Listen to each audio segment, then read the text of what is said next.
Greetings, ladies and gentlemen, and welcome to Addis News Hour with the news. I'm Shafar Olako. Thank you indeed for joining us. Prime Minister Abiy Ahmed has inaugurated the Burayo Talent Development School. Speaking on the occasion, the Prime Minister said Ethiopia needs more talent development centers like this so that talented young people can help their country become technologically competent. He also said that the world is highly evolved in technology than it has ever been. To reap the economic and other benefits of technology, it is imperative that Ethiopia produces professionals with advanced knowledge in the field, he added. The Prime Minister has hailed local residents who contributed in various ways from the beginning to the end of the school development.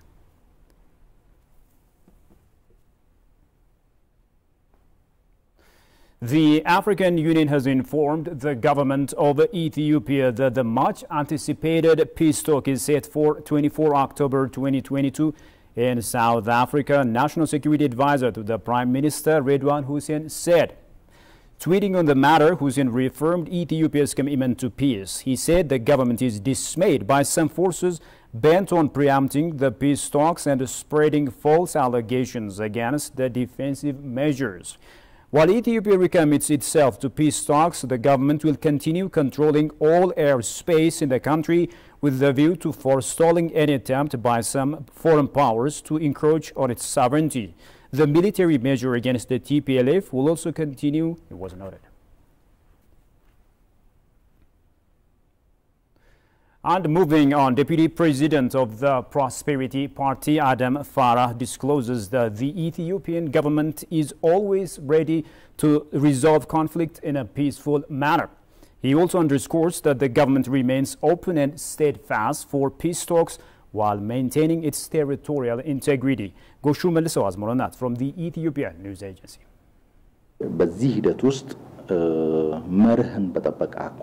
Talking to Ethiopian News Agency, Deputy President of Prosperity Party Adam Farah said the Ethiopian government is always ready to resolve internal irregularities peacefully to ensure lasting peace in the nation. However, the terrorist TPLF ignited this third-round attack on August 24, 2022 to prolong Ethiopia in crisis in collaboration with historical enemies of the country. The Ethiopian government is remained committed to resolve internal problems with the principle of seeking African solutions to African problems.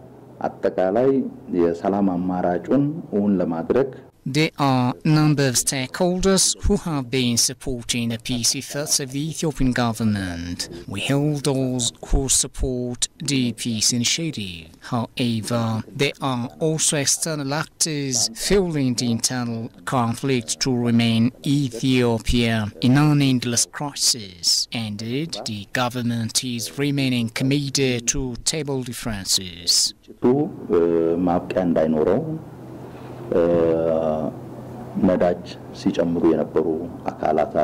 Adam further said the Ethiopian government has the responsibility to ensure law and order on those who pose a threat on sovereignty and territorial integrity of the nation. If there is an aggression targeted at the territorial integrity and sovereignty of the nation, the Ethiopian government has a responsibility to respond to evil acts. We urge those who work to worsen the problem and have evil intentions to refrain from their actions.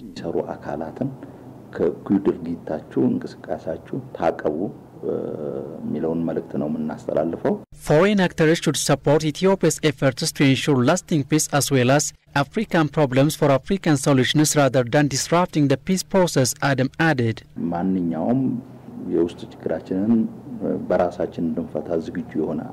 Our party is ready to resolve differences in roundtable discussions. Instead of disrupting a peace-making process, foreign actors should support Ethiopia's efforts to resolve its internal problem on its own. Otherwise, they should leave African problems to be solved by Africans.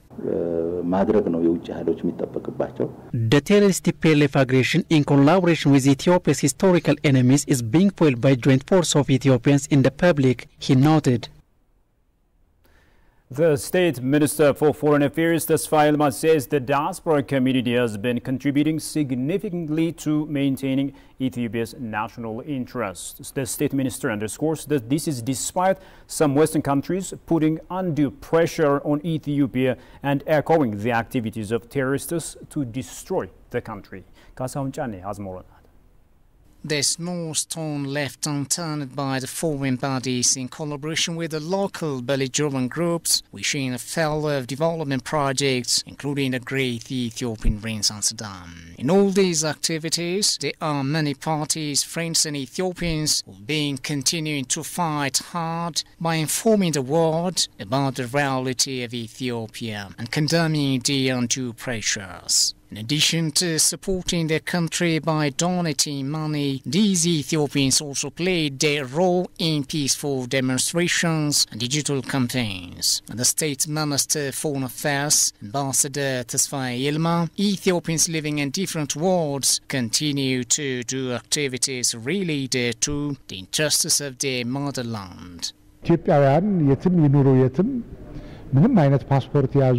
Ethiopians, wherever and whatsoever they live, be having any kind of passport, be they have a nationality of other countries, they are not a citizen to change their nationality affairs. They cannot easily change their identity as the feeling is from their heart. Because of this, their imagination of their homeland is always, as one knows, and I believe they would also be a game changer at the end of the day by playing a crucial role.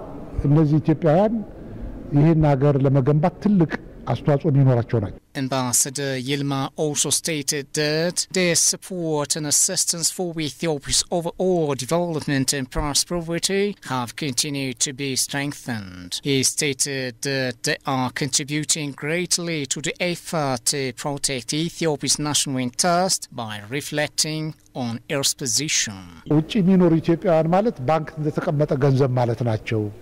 Ethiopians living abroad are equivalent to the treasury in the bank with investment, skill and communications, defending all the wrongdoings concerning their homeland, promoting Ethiopia's practice on the ground and so on. If they are working things in such a way, being hand in glove, they can indeed contribute a lot for the development endeavors of their nation without any doubt.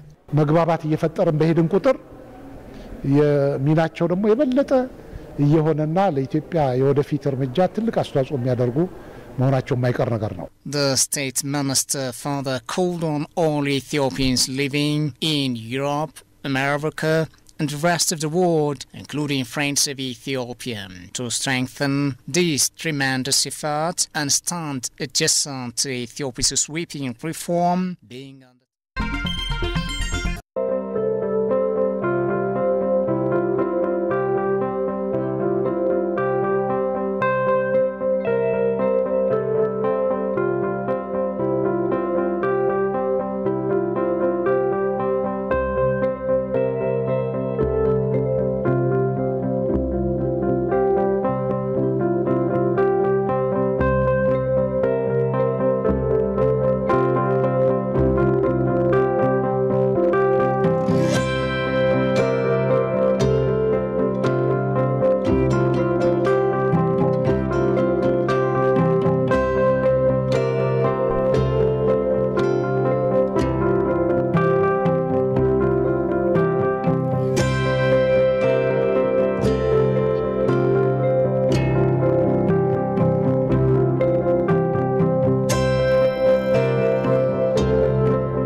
Welcome back. You're still watching Addis News Hour. There are now a few major issues the whole world needs to understand about the law enforcement operation on the Ethiopian government, which the Ethiopian government is undertaking against the rebel TPLF. Although some have misunderstood it for lack of adequate information, I beg your pardon, some others have deliberately denied the realities on the ground. A researcher has condemned the double standard exhibited by Western powers in treating the federal government and the TPLF as equals. Daniel Kasaun has more on that. The daunting treatment the Ethiopian people and government bared in connection to the law enforcement operation in the northern part of Ethiopia is heartbreaking, because the federal forces of Ethiopia, who are victims of the rebel stabbing from the back, are considered as aggressors. This can be considered as misconception or deliberate denial. The researcher whom ETV talked to indicated this requires counter-narrative for the whole world to know the real picture of the situation. How we are just able to sell the facts on the ground, how we are able to portray ourselves as the international arena in terms of using successful diplomatic endeavors, how we are able to portray the TPLF's mischievous nature. Since it is early days of the arms struggle, TPLF have been applying deceitful strategies in portraying or in just making some kind of bias on the international community so that it will get political concession from the federal government through diplomatic ways. So we have to diagnose these things. He also highlighted, even though some drawbacks are there in clearly portraying the whole situation in the country, some Western powers have opted to pursue double standards in treating the two sides. We are not expecting the world to shut up on these issues because they have their own values. The West powers, especially the US and European countries, claim to have democratic values. Just crying over or struggling over human rights. Point is that we cannot, we can shut up or we can expect the world to be expect to be silent. One thing, but how the double standard is working on the vein, it requires some kind of closer investigation. Sometimes the Westerns have their own national interests to serve, and they have a key strategic partners, especially in the Horn of Africa. We need to be careful while we are going to make it a kind of diplomatic agreement with these superpowers, yes? The researcher suggests all the people and government of Ethiopia need to exert more efforts to win the battle against them by exploiting all the means they have at hand in a concerted manner. Moving on, Ethiopians living in European countries and Friends of Ethiopia took part in a demonstration at the Schuman Square opposite the European Commission. France, Italy, the Netherlands and Germany are among the countries from which the Ethiopian diaspora came. The Brussels coordinators of the Defend Ethiopia Task Force Europe stated that the purpose of the rally is to protest the inappropriate intervention of some Western countries in Ethiopia and inform the international community about the reality in Ethiopia. The demonstrators chant slogans warning some countries and institutions to stop the pressure they are putting on Ethiopia and to lift their hands. Stop supporting terrorism in Africa. EU. Stop supporting armed insurgency in Africa. Moving on, Ethiopia will never ever accept any politically motivated interference. This was disclosed while a delegation led by State Minister for Justice presented Civil and Human Rights Declaration performance reports to the UN Human Rights Committee in Geneva, Switzerland. After the reform, Ethiopia has undertaken commendable measures to protect human and democratic rights, the report indicated. The conflict which the TPLF itself, the Joint Investigation Team's report and several other sources confirmed was initiated by the regional forces. As of August 2022, the Ministry Tribunal rendered 25 convictions involving rigorous imprisonment of up to 25 years, including one life sentence. The adequacy of the national mechanisms rendered any political motivated international investigation mechanisms redundant and incompatible with the working of international law. The repeated invasion by the TPLF has resulted in grave human rights violations and property damage. The Ethiopian government has constituted investigation team to make perpetrators accountable. Have a listen to this. The government of Ethiopia contested and continues to challenge both the establishment of the commission as well as its findings and conclusions. In respect of transitional justice, distinguished member of the committee, considering the complexity, gravity, and communal dimension of the conflict and the violations, the government of Ethiopia seriously considered that the use of criminal procedures as the only pathway to ensuring accountability, redress, and justice would not be very effective in delivering and sustainable peace in the full sense. Now, Addis Ababa City, the political capital of Africa, has been awarded in the C40 2022 meeting of the world mayors at the C40 World Mayors Summit in Buenos Aires, Argentina. Addis Ababa in Ethiopia and Freetown in Sierra Leone are the only two African countries recognized as having the best climate projects in the world at the 2022 C40 Cities Bloomberg Philanthropies Award.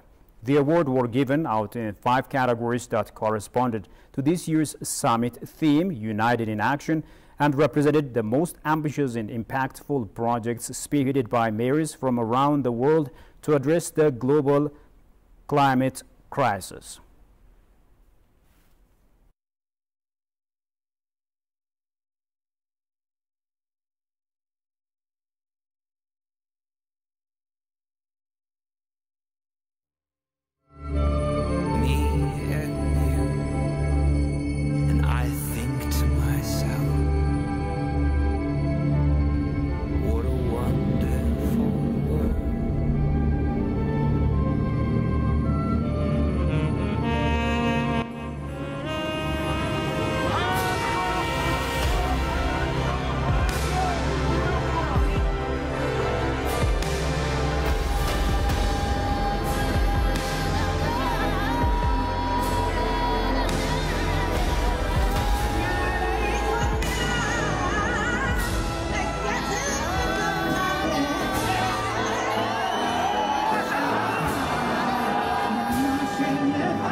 And now in business, the Ethiopian Airlines announces that it is undertaking various efforts to put 39 new planes into operation soon, expanding its role in managing African airlines as a shareholder.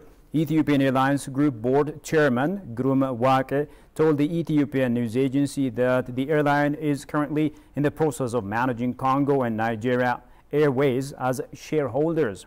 According to him, the Ethiopian Airlines has been the flagship of Ethiopia for more than 7 decades and has become the best airline in the world. Besides, the airline is working to continue its success in a reliable manner and to double its growth every 5 years, he elaborated, underscoring in all continents of the world except Australia is being undertaken. A financing agreement amounting to €5 million for the implementation of the protection, restoration and development of the Lalibela project was signed yesterday between the government of Ethiopia and France. Ethiopian State Minister for Finance and Country Director of the French Development Agency in Ethiopia have signed the financing agreement. Considering the long history of collaboration shared between Ethiopia and France, €5 million financing agreement was signed on Thursday between Samareta Soaso, State Minister of the Ministry of Finance, and Valérie Théo, Country Director of the French Development Agency in Ethiopia. The aim of the project is to contribute the heritage preservation and urban integration of the site of Lalibela by preparing the interventions of preservation and restoration of the monolithic churches, as well as the definition of interventions, promoting the urban, tourist, social and local economic development in connection with the site. This agreement is for the restoration, protection and development of Lalibela. It has a grant of 5 million, which is equivalent to 260 million Ethiopian birr. The grant agreement that we're signing today is an indication of the strong and long-lasting partnership that we have. We are very appreciative of the continued assistance that we've received from the government of France, and this continues in times of difficulty. We are investing almost 600 million birr to support all aspects of the preservation, restoration, and capacity building of Lalibela, benefiting to the communities, benefiting to the Heritage Authority, and the further capacity of the Ethiopian government to manage its very numerous and diversified heritage. Of course, this is only part of a bigger support that AFD is providing to the government of Ethiopia. We have a portfolio of more than 500 million euros here in very different sectors, and we hope that we can continue to develop it. Co-signing the agreement, French ambassador to Ethiopia, Remy Marecha, said the additional grant of 5 million euros is dedicated to preservation and restoration actions of Lalibela, adding it will also create jobs to the development of tourism in the region. This additional grant of 5 million euro is dedicated to finalize all the studies requested by UNESCO to put in place a lasting and sustainable solution for the preservation of the churches. So we have already proposed the Ethiopian government, but also the church authorities, an alternative solution to the current shelters that would be removed and replaced. But in order to do so, we need to get the final approval of UNESCO. So this is the same for the restoration. This grant will allow us to propose to the Ethiopian authorities, but also to the religious authorities of Lalibela, a comprehensive program for the restoration of the churches. And as the minister rightly said, all that goal is not only, all this action is not only to protect the heritage, but it's also the final goal is to allow for the creation of jobs, the development of tourism in the region. It is to be recalled that Ethiopia and France agreed for the preservation of Lalibela churches in 2018. And finally, a quick recap of the top stories. Ethiopia